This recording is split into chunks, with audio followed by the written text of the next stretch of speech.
하나님 말씀은 마가복음 15장 16절에서 32절까지의 말씀입니다.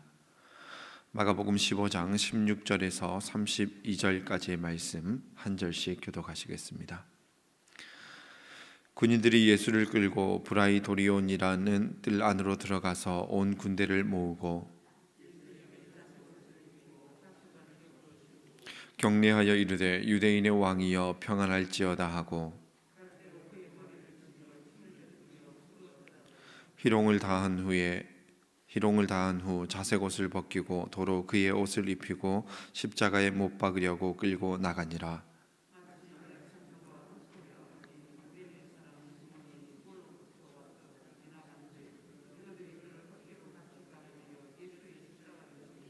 예수를 끌고 골고다라 하는 곳, 번역하면 해골의 곳에 이르러 십자가에 못 박고 그 옷을 나눌새 누가 어느 것을 가질까 하여 제비를 뽑더라.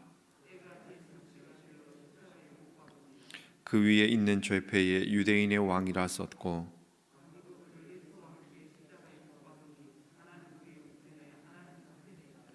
지나가는 자들은 자기 머리를 흔들며 예수를 모욕하여 이르되 아하, 성전을 헐고 사흘에 짓는다는 자여, 그와 같이 대제사장들도 서기관들과 함께 희롱하며 서로 말하되 그가 남은 구원하였으되 자기는 구원할 수 없도다. 이스라엘의 왕 그리스도가 지금 십자가에서 내려와 우리가 보고 믿게 할지어다 하며 함께 십자가에 못 박힌 자들도 예수를 욕하더라. 아멘. 군인들이 예수님을 끌고 예루살렘에 있는 총독 관저라고 할 수 있는 브라이도리온의 뜰 안으로 들어갔다라고 말하고 있습니다. 원래 총독의 관저는 예루살렘이 아니라 지중해 해변가에 있는 가이사랴라고 하는 도시에 있습니다. 평소라면 빌라도는 가이사랴에 머물고 있었을 것입니다. 그런데 지금은 빌라도가 예루살렘에 와 있습니다. 빌라도가 예루살렘에 와 있는 이유는 지금이 유월절 기간이기 때문입니다. 유월절이 어떤 날이냐 하면 유월절이 되면 엄청난 숫자의 디아스포라 유대인들, 그러니까 여러 지역에 흩어 살던 그 유대인들이 유월절을 지키기 위해서 예루살렘으로 순례를 오게 됩니다. 그 많은 순례객들을 예루살렘만 가지고서는 수용하기가 어려워서 이 유월절 기간이 되면 예루살렘이라고 하는 도시의 경계를 그 주변 도시들까지 확장해야만 그 순례객들을 수용할 수가 있었습니다. 여러분, 유월절은 또 어떤 날입니까? 이스라엘의 위대한 지도자 모세를 통해서 이스라엘 백성들이 출애굽을 했던 그런 날입니다. 우리식으로 표현하자면은 독립기념일에 해당하는 그런 날이라고 할 수가 있겠습니다. 출애굽을 기념하는 그 절기에 수많은 사람들이 이 도시에 빽빽하게 밀집해 있는 이 상황은 마치 화약고와 같다라고 말할 수가 있습니다. 만약 누군가가 이들에게 혁명의 불씨를 당기기만 하면 순례객들은 일순간 저항군으로 돌변할 수 있는 그런 분위기가 감돌았습니다. 빌라도가 군대를 이끌고 예루살렘에 주둔을 하고 있는 이유가 바로 여기에 있는 겁니다. 6월절에 그런 분위기를 잠재우고 로마식 평화를 유지하기 위해서 군대를 동원해서 사전에 사람들에게 어떤 위압감을 주고 유대인들의 동향을 예의주시하고 있는 겁니다. 그때 예수님이 군인들에게 이끌려서 또 군인들의 손에 넘겨졌습니다. 군인들의 손에 넘겨졌다라고 하는 것은 이제부터 가혹하고 폭력적인 방식으로 예수님이 대우를 받게 될 것이다라고 하는 그런 암시입니다. 군대는 일종의 기계와 같습니다. 힘과 무력을 사용해서 상황을 해결하는 기계와 같다라고 말할 수가 있습니다. 그래서 어떻게 사용하느냐에 따라서 군대가 만들어내는 그 결과는 극과 극에 해당합니다. 이들은 로마의 입장에서 보자면 예루살렘의 평화를 유지하는 평화유지군이라고 할 수 있습니다. 그렇지만 이 군인들에게 죄수가 넘겨졌을 때 그 죄수는 군인들에게서 더 이상 어떤 자비나 평화를 기대할 수가 없었습니다. 군인들이 예수님을 조롱하기 시작합니다. 예수님에게 자색 옷을 입혔습니다. 보라색 옷은 보라색은 원래 왕을 상징하는 그런 색입니다. 자색 옷을 입힌 다음에 예수님에게 가시관을 씌웠습니다. 여러분, 예루살렘 주변에는 이 호랑가시 나무라고 하는 나무가 많았는데 이 나무의 가시가 길게는 10cm까지 자랐다고 합니다. 그리고 얼마나 단단한지 마치 동물의 뼈를 깎아서 조각한 것 같은 그런 단단한 그런 가시였다고 합니다. 그래서 무른 나무에는 이 가시를 모처럼 사용할 수도 있었다라고 이야기를 합니다. 그런 가시를 엮어서 예수님의 머리에 씌운 것입니다. 지금 군인들은 예수님과 함께 일종의 놀이를 하는 겁니다. 왕놀이를 하는 겁니다. 여러분, 사람이 사람을 죽인다라고 하는 것이 참 간단한 문제가 아닙니다. 대부분의 사람들은 내가 사람을 죽였다라고 하는 그 죄책감 때문에 트라우마를 경험하게 됩니다. 그래서 이런 식으로 죄수를 다루는 것을 통해서 그들의 죄책감을 덜어내고 있는 겁니다. 상대방을 비인격화하고 비인간화시키면서 사람을 지금 내가 다루고 있는 것이 아니라 사람만도 못한 존재를 내가 다루고 있다라고 하는 그런 상황극들을 통해서 자신의 어떤 도덕적인 책임감, 양심을 덜어내고 있는 겁니다. 그래서 여러분, 우리가 조심해야 될 것은 우리가 속한 이 조직의 논리에 우리가 함몰되지 않도록 항상 주의해야 됩니다. 군인들은 지금 자신들이 하고 있는 이 일이 어떤 의미인지도 알지 못하고 그저 자신에게 주어진 그 역할에 최선을 다하고 있는 겁니다. 군인들의 조롱이 계속됩니다. 예수님께 절을 하면서 유대인의 왕이여 평안할지어다라고 인사를 건넵니다. 그들의 입에 담긴 평안은 생명력이 없는 진실이고 가짜 평안입니다. 갈대로 예수님의 머리를 치고 침을 뱉습니다. 그렇게 희롱을 다한 후에 이제는 자색 옷을 도로 벗기고 예수님이 입던 옷을 입혔습니다. 그리고 예수님을 십자가에 못 박기 위해서 이제 끌고 갑니다. 여러분, 일반적으로 십자가형에 처해진 사람은 자신이 매달릴 그 십자가 형틀을 지고 가게 되어 있었습니다. 십자가의 모양은 다양했다라고 합니다. 우리가 일반적으로 알고 있는 열십자 모양의 그런 십자가도 있었고 T자 형태의 십자가도 있었습니다. 그 외에도 다양한 모양의 십자가가 있었다라고 합니다. 그래서 십자가 모양 중에서 일반적으로 세로 기둥은 현장에 세워놓고 제수에게는 가로 기둥을 지고 가게 했습니다. 그런데 우리 예수님은 십자가를 지고 그 골고다 언덕길을 오를 만한 힘이 없었습니다. 왜 예수님은 십자가를 지고 갈 수 없었을까? 두 가지 정도의 주장이 있습니다. 먼저 첫째는 이미 혹독한 채찍을 경험한 예수님의 몸이 만신창이가 되었기 때문이라는 주장입니다. 당시에 채찍이라고 하는 것은 가죽 끝에 철 조각이나 동물의 뼈 조각이 달려있기 때문에 채찍을 한번 휘두르면 사람의 살점이 함께 뜯겨나가는 그런 채찍이었습니다. 몇 대를 칠 것인가 정해진 것이 없습니다. 때리는 사람의 마음에 달려 있었습니다. 그 가혹한 채찍질 때문에 이미 이 순간부터 우리 예수님은 자신의 몸조차 제대로 가눌 수 없는 그런 상황이었을 것이다 라고 하는 그런 주장이 있습니다. 두 번째 주장은 우리 예수님께서 원래 왜소하고 몸이 약했을 것이다 라고 하는 주장입니다. 실제로 여러분, 예수님의 행적을 살펴보시면 우리 예수님은 식사를 제대로 하지 못하셨을 가능성이 많습니다. 복음서를 보시면 예수님과 제자들이 안식일에 다른 사람의 밀밭에 들어가서 서리를 하는 장면이 있습니다. 그런데 유대인의 전승에 의하면은 안식일에 누가 다른 사람의 밀밭에 들어갈 수 있도록 허락이 되어 있느냐? 최소한 3일 이상을 굶은 사람들에게는 그것이 허락된다라고 하는 전승이 있습니다. 예수님과 제자들은 주로 후원을 통해서 생활을 했었습니다. 그런데 후원이 제대로 되지 않았을 가능성이 많습니다. 왜냐하면 이미 우리 예수님은 유대의 종교 권력자들과 또 정치적으로는 로마에 의해서 주목받고 있던 그런 인물이었기 때문에 누구도 감히 예수님께 후원할 엄두를 내지 못했을 겁니다. 마음이 있어도 예수님께 후원을 하는 순간 내가 그 정치 종교 권력자들과 등을 져야 하기 때문에 그들에게 밉보이는 그런 선택을 하는 것이기 때문에 쉽지가 않았을 겁니다. 구약의 엘리야도 후원을 해주는 사람이 없었습니다. 왜냐하면 그 당시에 아합과 이세벨이 두려웠기 때문입니다. 나중에 엘리야를 후원하는 극적인 단체가 결성이 됩니다. 그런데 총무와 회장이 누구죠? 까마귀입니다.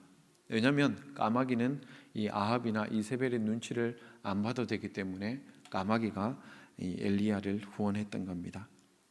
그렇기 때문에 여러분, 실제 우리 예수님의 모습이 어떠했겠는가? 우리가 소위 예수 영화에서 보는 그 잘생기고 건장하고 키가 큰 근육질의 모습이 아니었을 가능성이 상당히 많습니다. 만약 그런 예수님이 채찍까지 맞았다라고 한다면 정말 제대로 서 있기조차 힘든 그런 상황이셨을 겁니다. 예수님께서 도저히 십자가를 지고 올라갈 수 없을 것처럼 보이자 군중 가운데 한 사람이 지나가던 행인 하나를 붙들었습니다. 예수님의 십자가를 대신 지고 가게 만들었습니다. 여러분, 이게 바로 마태복음 5장에 나오는 강제 오리 징집입니다. 누가 너로 억지로 오리를 가게 하면 그 사람과 함께 십리를 동행하라라고 하는 그 말씀의 배경입니다. 당시에 로마 군병들은 지나가는 행인을 붙잡고 이 물건을 여기서부터 저기까지 옮기도록 할 수 있는 권한이 있었습니다. 그런데 그게 어디까지냐? 오리까지, 약 2km 안에서는 그것이 가능했습니다. 구레네 사람 시몬이라고 하는 사람이 이 강제 징집을 당한 겁니다. 마가가 구레네 사람 시몬을 소개하는데 21절에 보시면 알렉산더와 루포의 아버지인 구레네 사람 시몬이라고 소개를 하고 있습니다. 이것은 마가의 공동체가 알렉산더와 루포라고 하는 사람에 대해서 잘 알고 있었다라고 하는 그런 의미입니다. 그래서 많은 학자들이 로마서 16장에 나오는 루포와 그리고 사도행전 디모데 전후서에 나오는 알렉산더가 바로 이들일 것이다. 이 일을 통해서 시몬의 가정이 주님을 알게 되고 초대교회의 일원으로 나중에는 지도자들로 서게 되었다라고 하는 그런 이야기가 있습니다. 시몬의 가족들은 유월절을 지키기 위해서 예루살렘으로 순례를 왔었습니다. 여러분, 유월절 하면 뭐가 생각나시죠? 어린 양을 잡아서 지키는 그 전통이 있었습니다. 유월절 어린 양을 생각하면서 이들은 예루살렘으로 왔을 겁니다. 아마 자녀들이 아버지에게 질문을 했거나 아니면 아버지가 자녀들에게 친절하게 그 유월절의 의미를 설명해 주었을 겁니다. 왜 우리가 어린 양을 잡아서 함께 나눠 먹고 이런 식사를 하는지, 이 어린 양의 희생이 어떤 의미가 있는지에 대해서 자녀들과 함께 이야기를 나눴을 겁니다. 그런데 이들은 이 특별한 유월절 기간에 자신들이 그동안 잡아왔던 그 어린 양, 자신들이 생각해왔던 그 어린 양을 뛰어넘는 진짜 하나님의 어린 양을 만나게 된 겁니다. 유월절 어린 양과 비교할 수 없는 세상의 모든 죄를 지고 가는 하나님의 어린 양 예수 그리스도를 만나게 된 겁니다. 여러분, 시몬이 예상이나 할 수 있었겠습니까? 처음에는 정말 운이 없다라고 생각했을 겁니다. 아니, 이 많고 많은 사람 중에서 왜 하필 내가 붙들렸는가 원망하는 마음들이 많이 있었을 겁니다. 내가 왜 저 흉악한 죄인의 십자가를 대신 지고 가야 하는가라고 하는 불평 어린 마음이 있었을 겁니다. 그런데 억지로 누군가의 짐을 대신 지고 가는 그 길에서 시몬은 자신의 구원자 예수 그리스도를 만날 수 있었습니다. 그런가 하면 여러분, 어떤 이들은 다른 누군가의 죽음과 고통 앞에서 자신의 이익을 챙기는 사람들이 있었습니다. 사형수의 모든 소유는 국가로 기속이 되었습니다. 특별히 사형수가 입고 있던 그 옷과 또 여러 가지 소지품은 십자가형을 집행하는 군인들의 몫이었습니다. 하나님의 아들 예수 그리스도가 십자가에 달려 고난 당할 때에 군병들은 예수의 겉옷을 서로 가지겠다고 제비를 뽑고 있습니다. 여러분, 지금 세계가 고통을 당하고 있는 이 시대에도 자신의 이익을 챙기기에 눈이 먼 사람들이 있습니다. 다른 사람들에게 어떤 정당한 상품과 서비스를 제공하고 수익을 얻는 것은 합당한 것입니다. 그렇지만 누군가의 고통을 이용해서 부당한 이익을 챙기는 것은 하나님이 기뻐하시는 일이 아닙니다. 세상에는 작은 것에 눈이 멀어서 더 큰 것을 잃어버리는 사람들이 많이 있습니다. 구레네 사람 시몬이 예수 그리스도를 만났던 그 자리, 로마의 백부장이 하나님의 아들을 만났던 그 자리, 십자가에 달린 강도 중에 한 사람이 자신의 구원자 주님을 만났던 그 자리에서 로마의 군병들은 누가 이 죄수의 겉옷을 가질 것인가, 그거에 눈이 멀어서 하나님을 만나지 못했습니다. 다산 정약용 선생이 이런 이야기를 했습니다. 자신이 갑자기 죄와 허물에 빠져 부끄럽고 후회스러울 때 점검해 보면 재물 아니면 여색 때문이다. 다른 사람이 갑자기 명성이 추락하고 오명이 세상에 가득할 때 점검해 보면 역시 재물 아니면 여색 때문이다. 여러분, 눈앞에 재물의 눈이 멀어서 지금 이 시대에 수많은 이들의 고통과 고난 가운데 함께 하시는 그 예수 그리스도를 놓치지 않기를 바랍니다.